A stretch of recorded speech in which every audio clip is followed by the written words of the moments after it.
Сабина Паншарова Дунган улутундагы кыз. Анын жашы 18-ге келсе дагы өзү кандай укуктарга экендигин толук түшүнө берген эмес. Бирок ал кыздардын жана айымдардын укугун коргоо боюнча өткөн семинарда өзүнө бир топ жооп ала алган. Сабина ушул тапта өспүрүм кезде турмушка чыгуу өтө олуттуу жана жоопкерчиликтүү экендигин түшүнгөнүн билдирет. Жана ал үчүн эң башкы максат өзүн ар тараптан өнүктүрүү. Благодаря учителю я узнала об этом тренинге, получается, и меня сняли с уроков. Мен бул тренингке катышып калганыма мугалимдердин салымы чоң. Аларга ыраазымын. Тренингтин биринчи күнүндө өспүрүм кыздарды эрте турмушка чыгуусу тууралуу болду. Биз бул теманын айланасында көп нерселерди билдик. Мисалы, кыз киши 18-ге чыкмайын күйөөгө тийүүгө болорун мурда билген эмесмин. Айткым келет, бул кадамга эч кандай шашылбашыбыз керек. Бардыгы өз убагы менен болот. Экинчи күнүндө болсо адам укуктары боюнча өттү. Право читать никах, пока девушке нет 18 лет. Өлкөдө этникалык аялдардын жана кыздардын укугун коргоо боюнча иш алып барган коомдук бирикмелер бар. Алардын бири Хойзе эл аралык фонду. Алар Дунган этностук топтун өкүлдөрүн кеңейтүү боюнча семинарларды өткөрүп келишет. Андагы эң негизги тема кыздардын эрте турмушка чыгуусун токтотуу жана кыз бала менен эненин ортосундагы байланышты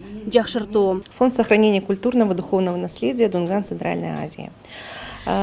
Биз негизи элдердин биримдиги ар түрдүүлүктө долбоорунун алкагында Кыргызстандын Дунган этностук топторунун өкүлдөрүн кеңейтүү семинарын өткөрүп жатабыз. Мында адам укуктарынын жана мамлекеттик кызматтардын ишмердиги менен тааныштырып, алар менен кантип кызмат кылса болорун түшүндүрүп беребиз. Анын ичинде аялдар менен кыздардын укугу кандай болушу керек, мамлекеттик органдарга өздөрүнүн маселелери менен кантип кайрылса болот деген суроолордун негизинде жүрүп жатат.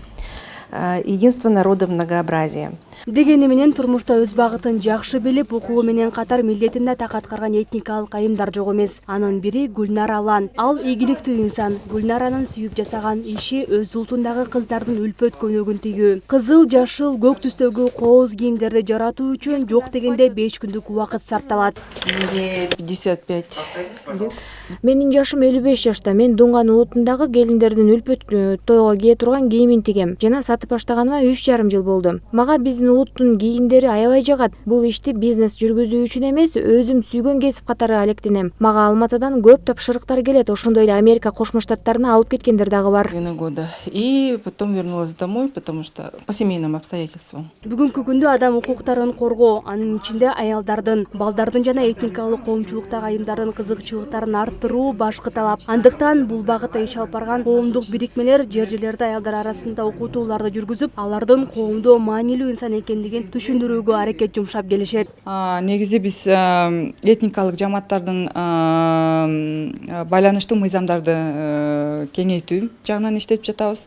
Ошонун алкагында мына 4-июнда биздики общественное слушание болот по увеличению социальных выплат женщин из уязвимых слоев населения. Анан этникалык жамааттардын аялдардын укуктарын колдоо, анан өнүктүрүү ошондой эле ичинде. Анан компетентный органдарга өзүбүздүн сунушубузду беребиз. Кандай иш-чаралар өнүктүрүш керек, эмне кылыш керек, ошо. Анын алкагында биз дагы тренингтерди өткөздүк. Белгилей кетсек, элдин биримдиги ар түрдүүлүктө коомдук бирикмеси 2019-жылы түзүлгөн. Аяктоо мөөнөтү үстүбүздөгү жылдын октябрь айы. Долбоор Европа биримдиги тарабынан каржыланган. Улзат Байырбекова, Килбек Уланбеков, СТВ, Токмок шаары.